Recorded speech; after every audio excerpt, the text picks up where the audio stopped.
Y mientras esperamos que el INPE señale los procedimientos para liberar a Fujimori, estamos con el expresidente del Tribunal Constitucional, Fernando Calles. Buenos días. Buenos días, magistrado.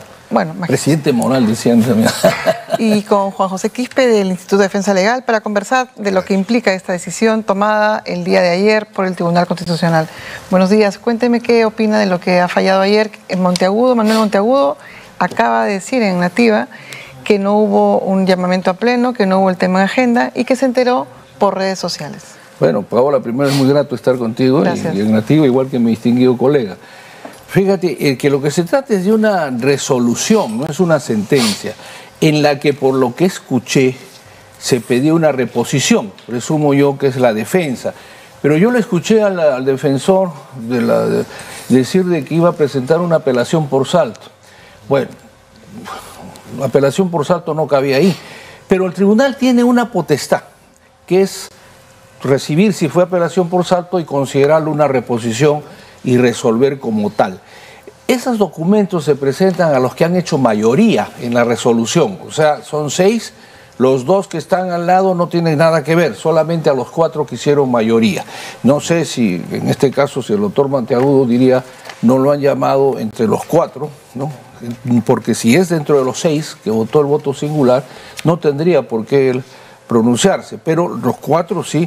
¿Por qué? Porque han convocado para una reposición. Porque yo quiero decirle, Paola, que tratándose de un habeas corpus, independientemente aquí solamente desde el punto de vista jurídico, procesal, naturalmente que el presidente del tribunal ha podido resolverlo después de la errada interpretación del juez de Ica, ¿no? Y con su devolución, porque ya se trata de un mandato que había aprobado la resolución, y en esos casos pasa algo así como ustedes han visto, 12 de la noche, dice que ha llegado una resolución de la Corte Interamericana, ¿no es cierto?, en que solo firma el presidente y su secretario. Yo quiero decirle que eso ha podido ser igual, ¿no? El presidente del tribunal ha podido emitir un decreto que Pero ¿cuán grave es que, por ejemplo, usted forma parte de un colegiado, de cualquiera el que sea, se entera por redes sociales, no lo digo este tema, puede ser cualquier otro tema, no está en la agenda, y a futuro podríamos, no sé, desconocer un límite, un tratado limítrofe, podríamos desconocer, qué sé yo, que el dólar se cambia? Por lo menos, Paola, no es nada elegante, en todo caso, para empezar, ¿no? A eso usted era amigo con sus magistrados. Bueno, eso es no sé, el apuro, ¿no? Salvo que él se haya negado.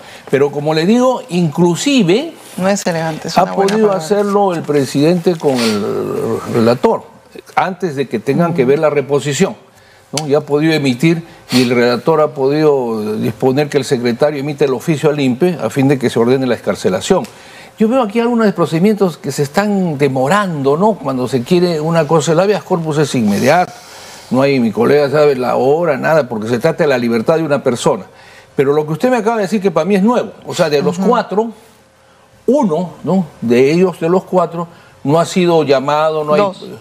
Dos. Eso no confundamos. El tribunal ahora está con 6. De los 6, 4 han votado a favor de esa resolución y 2 son votos singulares que discrepan.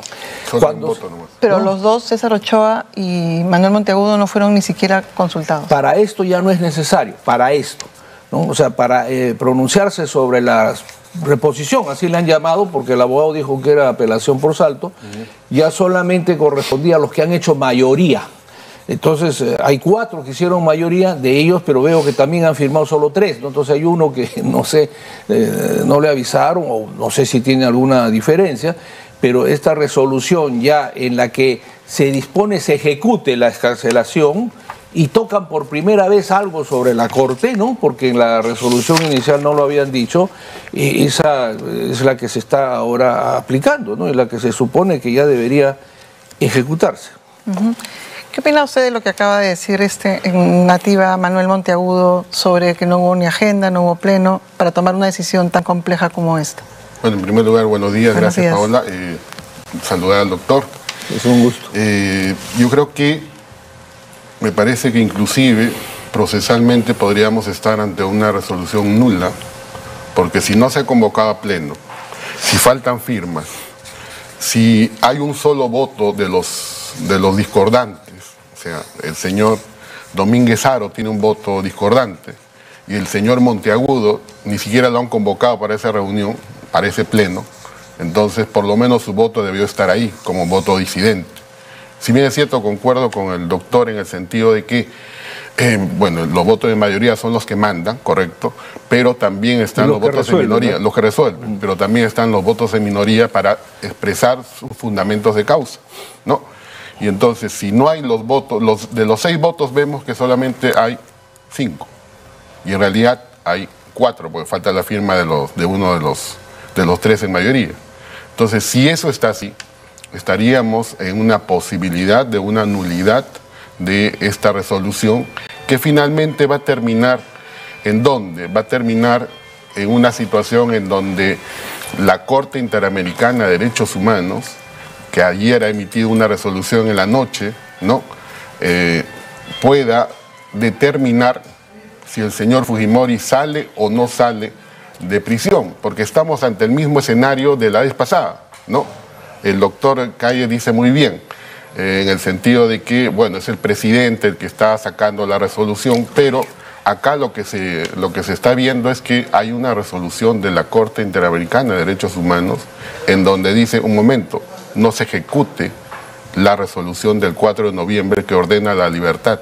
Es la segunda vez que la Corte Interamericana está diciendo que el Estado peruano se abstenga de aplicar la sentencia del TC. Permítame una interrupción con la venia suya. Sí, claro. Solamente que no ha quedado claro la parte, porque he escuchado 2 veces que no se ha convocado al pleno.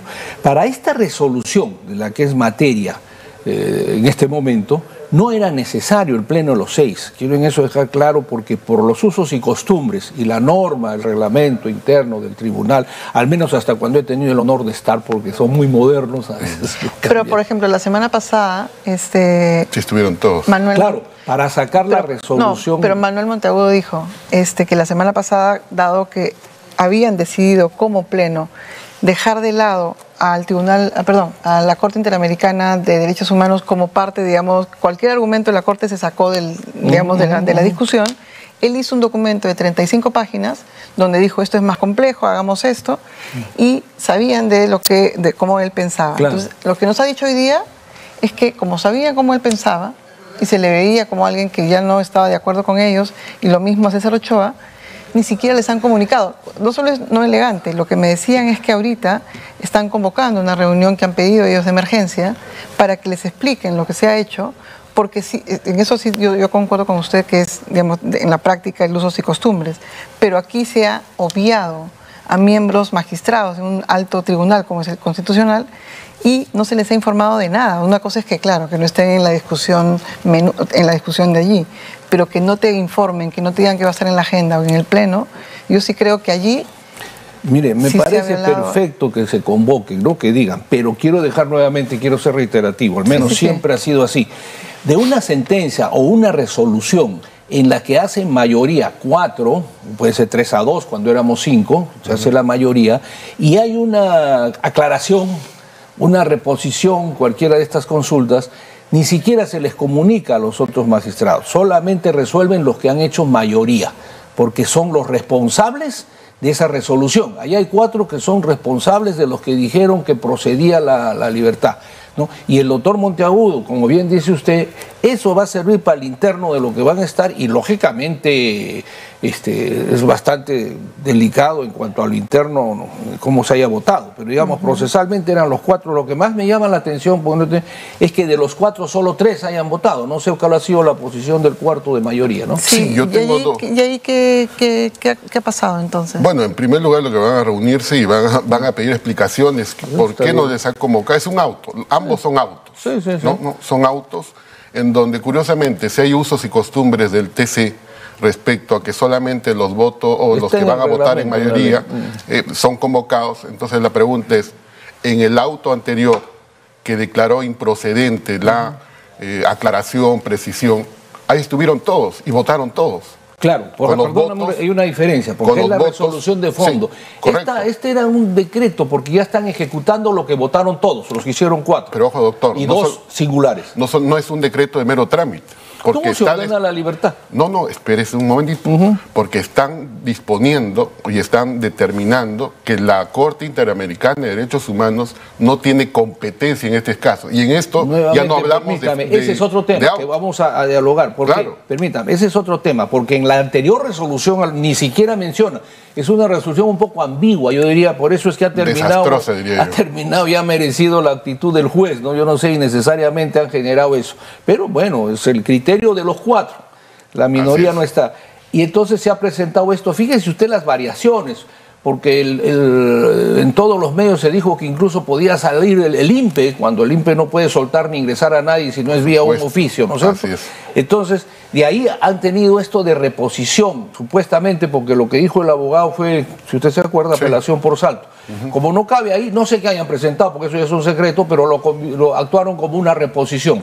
En esa reposición que deberían actuar los 4, y ahí quiero que usted me ayude, que está más informado, creo, 3 nomás han actuado.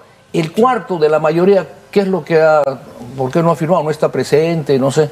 No sabemos. No sabemos porque la resolución está ahí, ¿no? Y lo que usted dice, que acá sí aparece una posición de la convención que la omitieron en, llamemos así, la principal. Tratemos de darle esa forma porque esto ya era para efectos de que se cumpla lo que habían dicho.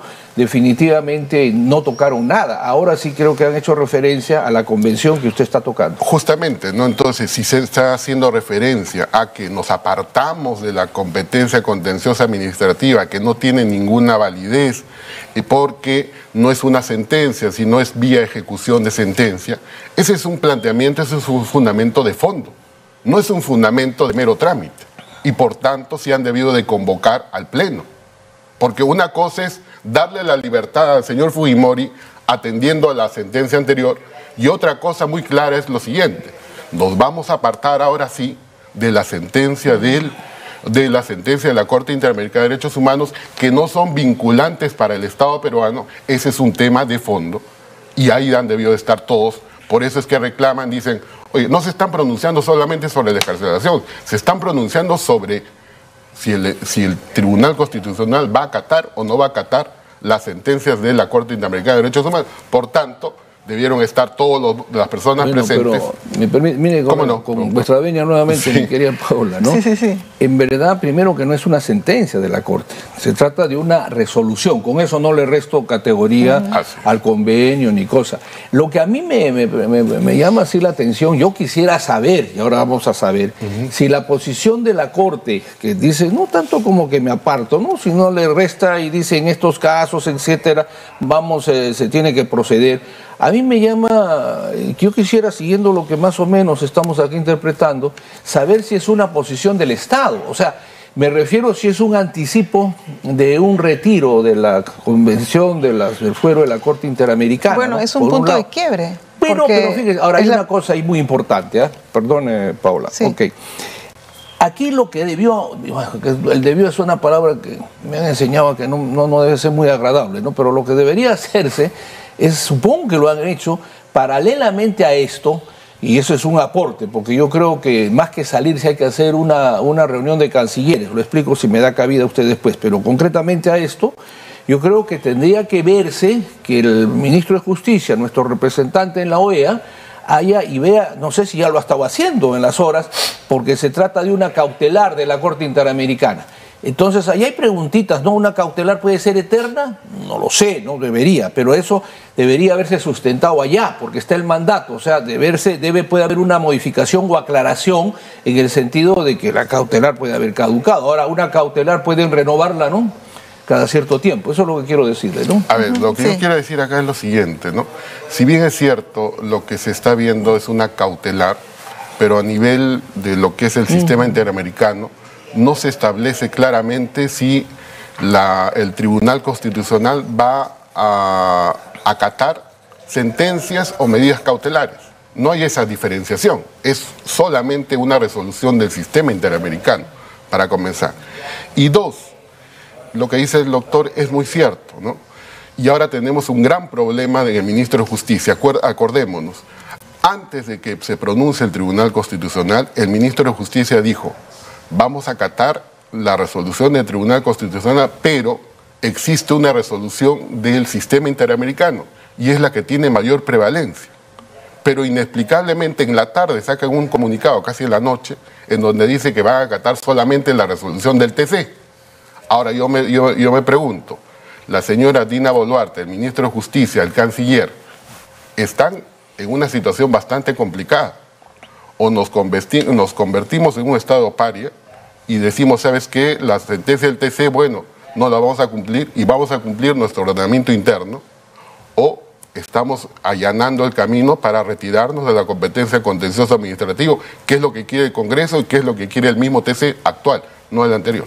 No, pero mire, yo creo que una cosa interesante aquí es ver de que, por ejemplo, yo escucho mucho, ¿no? No pasa nada. ¿Qué va a suceder? ¿No? El caso argentino, pero en todos esos casos sí ha pasado, me refiero a que sí se ha pagado.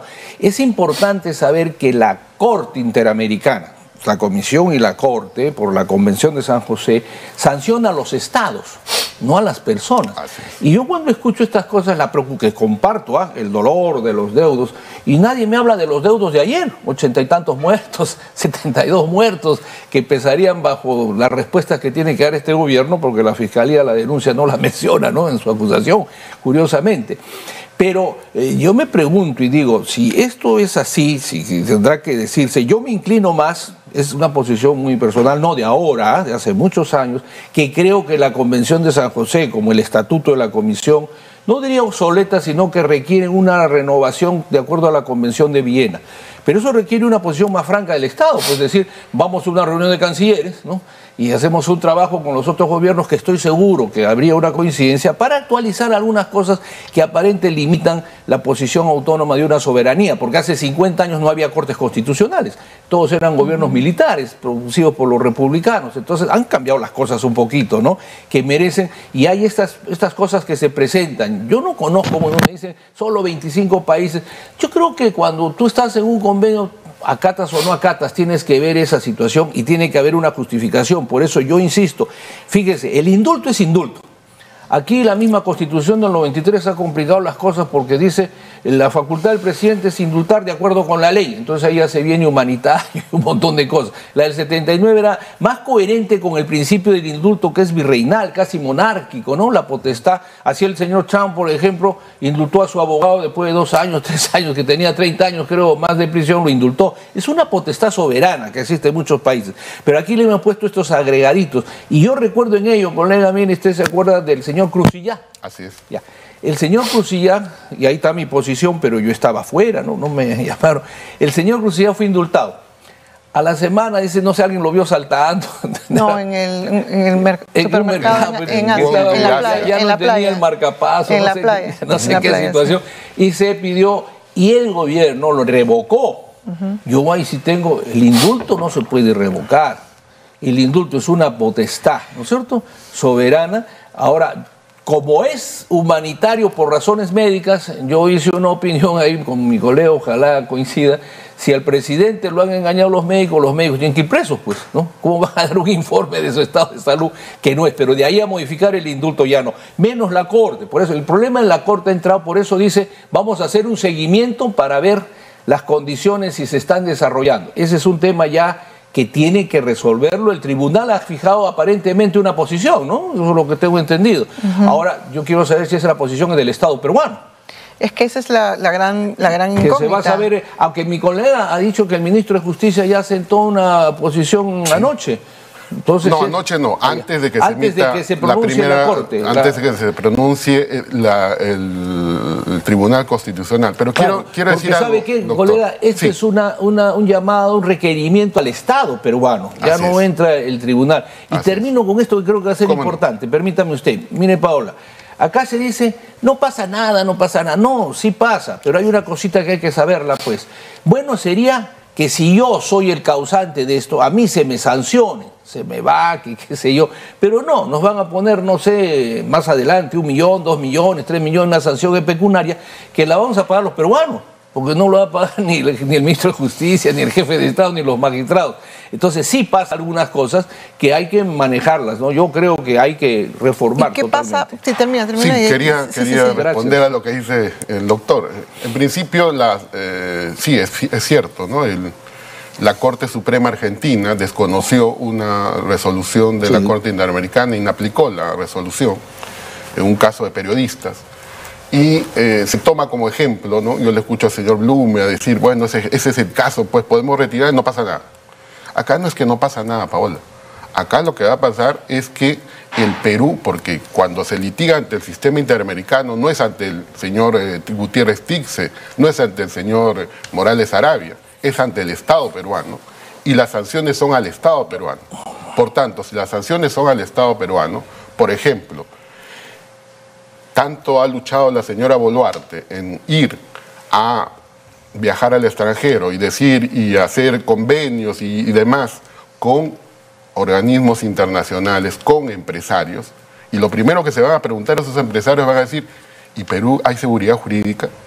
¿En Perú se están cumpliendo las disposiciones de la Corte Interamericana de Derechos Humanos? Entonces digo, un momentito, mejor lo dejo de lado Perú. Ese es por un lado. Y por el otro lado que decía el doctor respecto al indulto, ¿no? El indulto, lo que está haciendo el TC desde nuestra perspectiva de la defensa de las víctimas, que también tienen derecho, ¿no? Porque así como el señor Fujimori dice que es una persona de 85 años, y hay una cosa que no se ha debido poner en la resolución de la Corte. Como fundamento lo ponen que el señor tiene salud resquebrajada. ¿Y cuál es el fundamento para tener la salud resquebrajada? Ninguna. Entonces, acá, si este indulto lo están convalidando, el del año 2017 dado por Pedro Pablo Kuczynski, el TC está convalidando un indulto totalmente ilegal y arbitrario. Primero, porque el señor Fujimori le dieron el indulto debido a que presuntamente el 2017 ya se estaba muriendo. Estamos casi en 2024 y no muere el señor Fujimori. Entonces, no hay una enfermedad grave y terminal que las condiciones carcelarias hagan que esta situación vaya empeorando. Punto uno. Punto dos. El señor Fujimori, por este caso, su propio hijo, el señor Kenji Fujimori, ha sido condenado a 4 años, 2 meses, porque se probó el contubernio entre PPK y las bancadas del Congreso. Entonces, si el Tribunal Constitucional está avalando ese indulto, está diciendo que cualquier persona le puede engañar al Estado y no pasa nada. Sobre todo si apellida Fujimori, ¿no? Y el caso, el caso Pativilca. El caso Pativilca es un caso que no entró en el indulto a Fujimori en el 2017 y hoy día... Tiene que procesarse. Y hoy día PRODE va a pedir que se cambie la comparecencia por detención por el caso Pativilca. O sea, ¿qué sigue con ese tema? Bueno, el tema del indulto es que le dieron por determinados casos.